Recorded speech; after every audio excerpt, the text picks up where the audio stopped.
नमस्कार साथियों, good morning. आपका द एन के स्टडी के यूट्यूब चैनल पर मैं नवीन कुमार एक बार फिर से स्वागत करता हूं। दो प्रेस में दो प्रेस में छपेंगे प्रश्न पत्र, कई सीरीज में होगी ओएमआर शीट। तो जी हाँ, अभी आयोग और सरकार इसी चक्कर में व्यस्त है कि पेपर कैसे छपेंगे और कैसे कैसे क्या क्या प्रक्रिया अपनाई जाएगी। लेकिन बात हो रही है कि विज्ञापन आखिर कब जारी करेगा, क्योंकि मुख्यमंत्री जी की बैठक के बाद कड़े निर्देश दिए गए थे कि शीघ्र ही विज्ञापन जारी किया जाए। लेकिन 4 जून के रिजल्ट आने के बाद, यानी लोकसभा चुनाव के परिणाम आने के बाद, आज जो है कि 5 जुलाई हो चुका है। 1 महीने बीतने के बाद भी अभी तक कोई भी विज्ञापन किसी आयोग से जारी नहीं किया गया था, जबकि उम्मीद जा रही थी कि एलटी ग्रेड का विज्ञापन, खंड शिक्षा अधिकारी का विज्ञापन, जीडीसी का विज्ञापन जो है कि या फिर जीआईसी का विज्ञापन, तमाम विज्ञापन जो पेंडिंग पड़े हैं वो शीघ्र ही जारी कर दिए जाएंगे। लेकिन अभी तक ऐसा कोई भी प्रक्रिया देखने को नहीं मिला जिसमें कि विज्ञापन जारी करने की बात विभिन्न आयोग द्वारा की जा रही हो।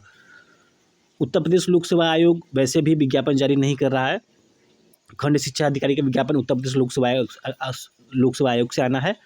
बीईओ का विज्ञापन भी आना है, जीआईसी का विज्ञापन आना है, जीडीसी का विज्ञापन आना है। वही उत्तर प्रदेश नया जो शिक्षा सेवा चयन आयोग है, उसमें जो है कि अभी नियुक्ति नहीं हुई है, अभी कार्यवाहक अध्यक्ष ही हैं। तो जब तक चुनाव था तो बार बार जो है कि बार बार जो है न्यूज़पेपर में प्रकाशित होता रहता था खबरें कि टीजीटी पीजीटी का एग्ज़ाम और असिस्टेंट प्रोफेसर का एग्ज़ाम कब होगा। लेकिन जब से इलेक्शन ख़त्म हुआ उसके बाद से एक आध बार छोड़ दिया जाए तो अभी तक जो है कि कोई साफ चीज़ स्पष्ट दिखाई नहीं दे रही है कि आखिर कब तक जो है कि नया शिक्षा सेवा चयन आयोग से विज्ञापन जारी होगा, या फिर पुराने विज्ञापन जो जारी किए गए हैं उसका एग्ज़ाम कब होगा। तो लगातार पेपर लीक के बाद सरकार ने भर्ती प्रक्रिया में किए हैं बदलाव। 8 सीरीज में छपेंगे पेपर। प्रश्नों के क्रम में बदलाव के साथ उत्तर के विकल्प भी रहेंगे परिवर्तित। तो विभिन्न भर्ती परीक्षाओं में व्यापक पैमाने पर बदलाव किए गए हैं। इसके तहत हर भर्ती के 2 अलग अलग प्रश्न पत्र तैयार करने के साथ इनकी प्रिंटिंग भी 2 प्रेस में होगी। इतना ही नहीं, ओएमआर शीट भी ABC नहीं बल्कि मल्टीपल सीरीज में होंगे। पुलिस आरओ एआरओ भर्ती परीक्षा के पेपर लीक होने के बाद भर्ती आयोग के साथ ही सरकार की इस मामले में जमकर फजीयत हुई है। इस कारण सरकार ने 14 बिंदुओं वाली नई गाइडलाइन तैयार की है। इसमें प्रश्न पत्र तैयार करने से लेकर छपाई, परीक्षा केंद्र निर्धारण समेत हर स्तर पर बड़े बदलाव किए गए हैं। साथ ही पूरी प्रक्रिया निर्धारित कर अफसरों की जिम्मेदारी भी तय की गई है। शासन की ओर से जारी गाइडलाइन के अनुसार हर भर्ती परीक्षा में प्रत्येक पाली के लिए कम से कम 2 प्रश्न पत्र तैयार किए जाएंगे। दोनों ही प्रश्न पत्र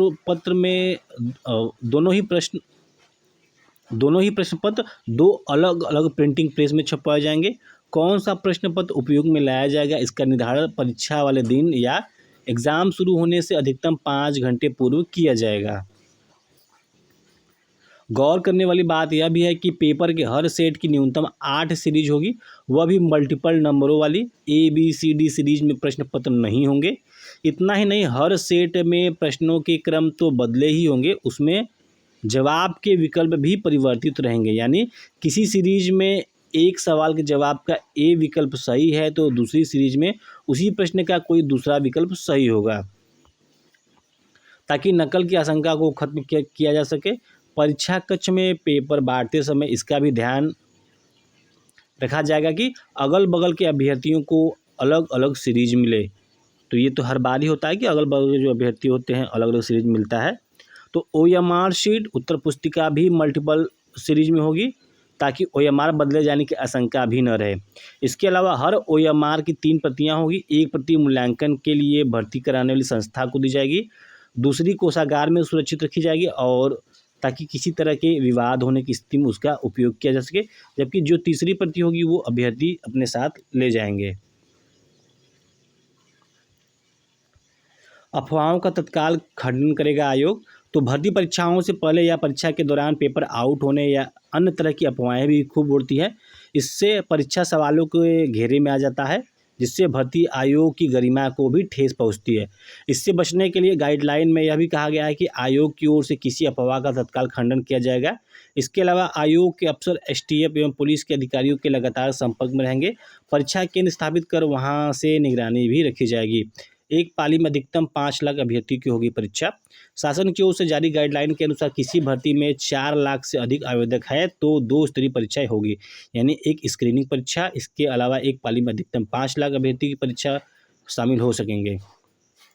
यानी कहने का मतलब है कि यदि किसी भर्ती परीक्षा में 4 लाख से अधिक अभ्यर्थी आवेदन करते हैं तो उसमें 2 स्तरीय एग्ज़ाम होगा, और इसके बाद जब इनकी संख्या जो है कि जैसे कि 4 लाख से ऊपर हो जाएगी तो एक पाली में अधिकतम जो है कि 5 लाख अभ्यर्थियों का ही एग्ज़ाम लिया जाएगा।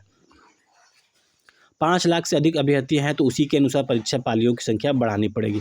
5 लाख से कम अभ्यर्थियों की स्थिति में भी आयोग एक से अधिक पालियों में परीक्षा करा सकता है। तो 4 लाख से अधिक अभ्यर्थियों तो मुख्य सचिव लेंगे बैठक। किसी भर्ती परीक्षा में 4 लाख से अधिक अभ्यर्थी हैं तो एग्ज़ाम से पहले मुख्य सचिव और पुलिस महानिदेशक के स्तर पर बैठक कर तैयारियों की समीक्षा की जाएगी। इसमें भर्ती आयोग के अध्यक्ष भी मौजूद रहेंगे। इसके अलावा मंडल और जिला स्तर पर भी बैठक होगी। तो सारा चीज़ आयोग ने सेट कर दिया है। अब सेट करने की ज़रूरत है एग्ज़ाम की, कि विज्ञापन जारी किया जाए।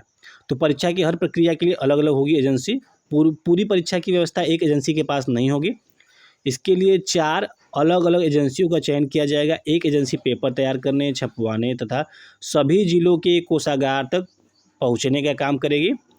दूसरी एजेंसी के पास परीक्षा संपन्न कराएगी, यानी कोषागार से परीक्षा केंद्रों तक पेपर पहुँचाने, केंद्रों की व्यवस्था तथा परीक्षा के बाद OMR शीट को आयोग तक पहुँचाने का काम करेगी। तीसरी एजेंसी के पास परीक्षा केंद्र की सुरक्षा व्यवस्था होगी। चौथी एजेंसी के पास OMR शीट की स्कैनिंग तथा अभ्यर्थियों के प्राप्तांक आयोग को उपलब्ध कराने की जिम्मेदारी होगी। यह काम आयोग परिसर में ही होगा। तो देखते हैं कि कितने जो है सरकार कदम फूंकती है और किस प्रकार से प्रक्रिया अपनाती है। सबसे पहले बात प्रक्रिया अपनाने की है तो सरकार जल्द से जल्द विज्ञापन जारी करे। तो बदलाव किया गया है कि अब गृह जनपद में आवंटित नहीं होंगे परीक्षा केंद्र।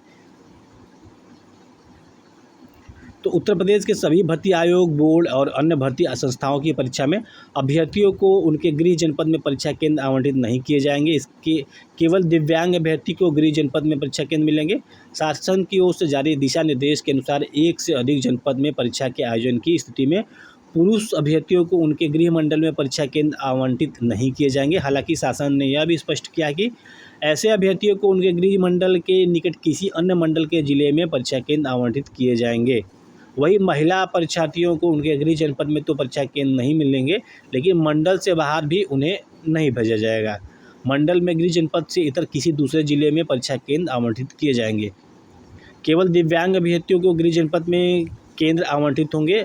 परीक्षा केंद्रों का आवंटन रैंडम आधार पर किया जाएगा, जिससे कि एक स्थान के परीक्षार्थी एक ही केंद्र में परीक्षा न दे सके। तो परीक्षार्थियों के साथ कर्मचारी को भी होगी तलाशी। 2 परीक्षार्थी बनेंगे साक्षी। CCTV से रखी जाएगी नज़र, यानी जब आपका बुकलेट खुलता है तो उसमें जो है कि 2 अभ्यर्थियों के सिग्नेचर होते हैं कि जो बुकलेट था या OMR था वो सील था। तो आधे घंटे पहले कक्ष निरीक्षक को आवंटित होगी परीक्षा कक्ष। तो जो कक्ष निरीक्षक होते हैं उनको आधे घंटे पहले ही पता चलेगा कि उनकी ड्यूटी किस रूम में लगी है। तो सारी बातें आयोग स्पष्ट करता जा रहा है, यानी ये पहले से भी स्पष्ट था लेकिन अब इसको और क्लियरिटी देने की कोशिश की जा रही है आयोग द्वारा। वित्त विहीन व दागदार कॉलेज नहीं बनाए जाएंगे परीक्षा केंद्र। केंद्र के निर्धारण को लेकर सरकार विशेष सतर्क, DM की अध्यक्षता में गठित समिति निर्धारण। तो परीक्षा केंद्र के निर्धारण के मानक क्या क्या हैं?